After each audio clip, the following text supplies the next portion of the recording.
number 5 is at 3.45 and it's the Oaten and Wheaton Premium Glenroy Shaff Handicap over 1,500 metres.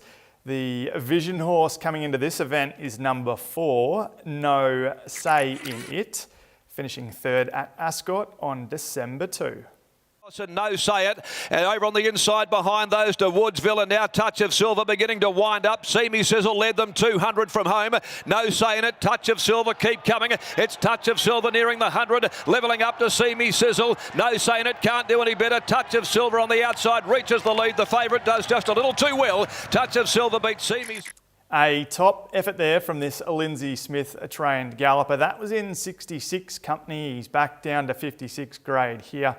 He does have to deal with an awkward draw, but he is the clear top pick in this event in what looks a race in 2 for mine. The second of the chances being the 1, Rich Red, who absolutely toyed with his rivals last start at Pinjarra. He's another that has to deal with a wide draw, but the claim helps again, and he's a horse that I think can test the 4 in this event. The 8, Remunerator, goes in for third. This horse ran the quickest last 600 metres when 3 lengths off a black line last start at Pinjarra.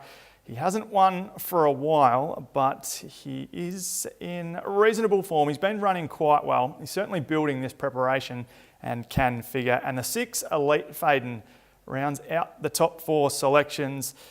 Her numbers this prep don't read that great, but her late splits in recent runs have been pretty solid, and she can improve sharply third up here. In race number 5, which begins with the 4, No Say In It, who I think should be winning, from the 1, Rich Red, the 8, Remunerator, and the 6, Elite Faden. Race number 6 is at 4.20 and it's the Glenroy Shaff Kevin and Max Smith handicap over the mile. The horse that we're going to zone in on here is number 8, Haya, finishing 6th in the Lestier Classic at Ascot on December 9. 350 to go. Goulart ran a little bit wide, but quickly dashes up and he heads off. War Room. The sprint goes on. They've cleared out 200 from home. War Room's coming back. Goulart's got a fight. Goulart the outside. War Room. He's digging in. War Room. Goulart. Avdallah draws the whip. War Room. Goulart. War Room kicks on the inside. Regains the lead. Super victory. That was some effort at career start number 2. She has to overcome a wide draw in this upcoming race. But this assignment is far easier than the one that we just saw, the one that she's just contested. And in my opinion, there's only one real threat here, and that is the 1, Just Like That. I've had to go with the head over the heart here, as she is quickly becoming one of my favourite horses, this girl.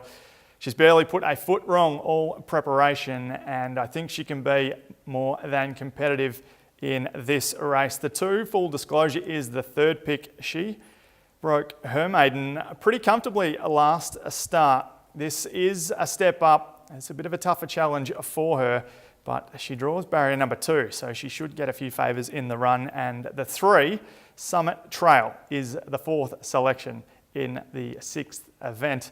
This boy led and fought on gamely when just a length and a half off missile launch last start at Pinjarra.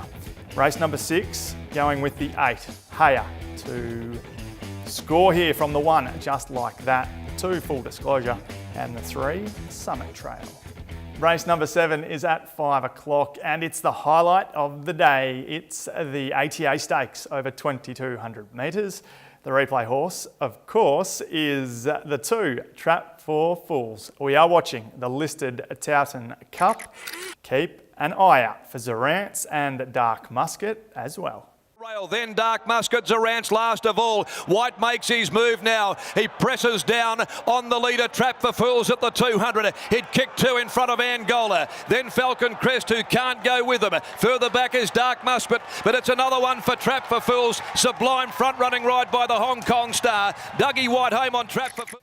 I spoke before about Just Like That quickly becoming one of my favourite horses. Well, I think Trap for Fools is quickly becoming everybody's favourite horse. He is chasing a 6th win in a row on Wednesday.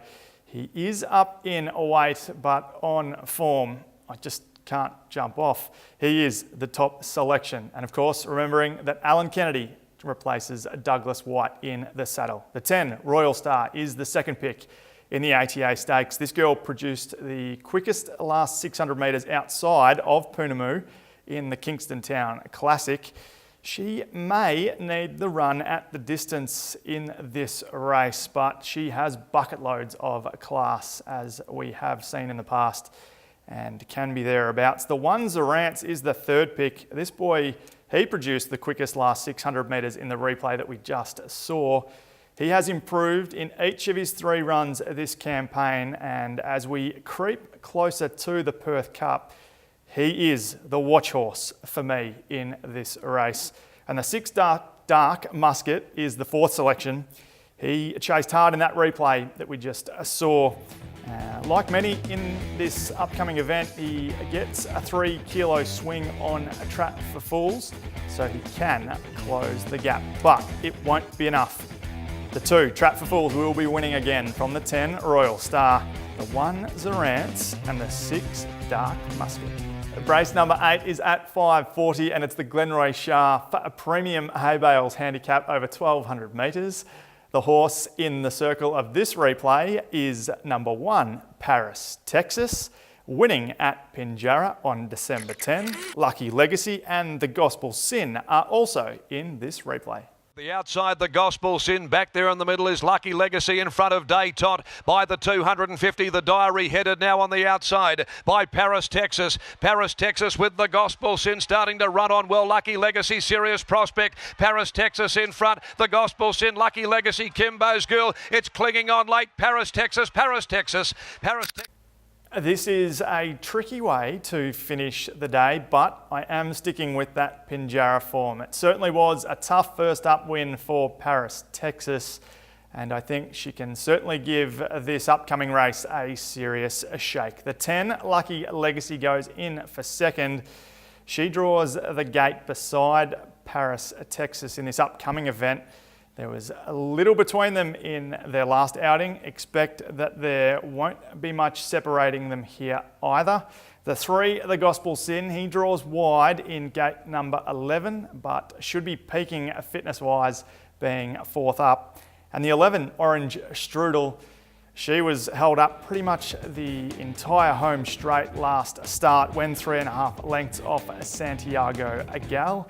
She again jumps from barrier number 2, so with a bit of luck in running, I think she can run well.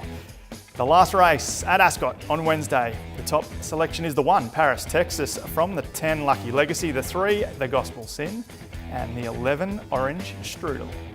On to my 2 best bets for the program, and I'm going with race 5, number 4, No Say in It, and race 7, number 2, Trap for Fools. No surprises there. That's it for this edition of The Box Seat. All the very best to you at Ascot on Wednesday.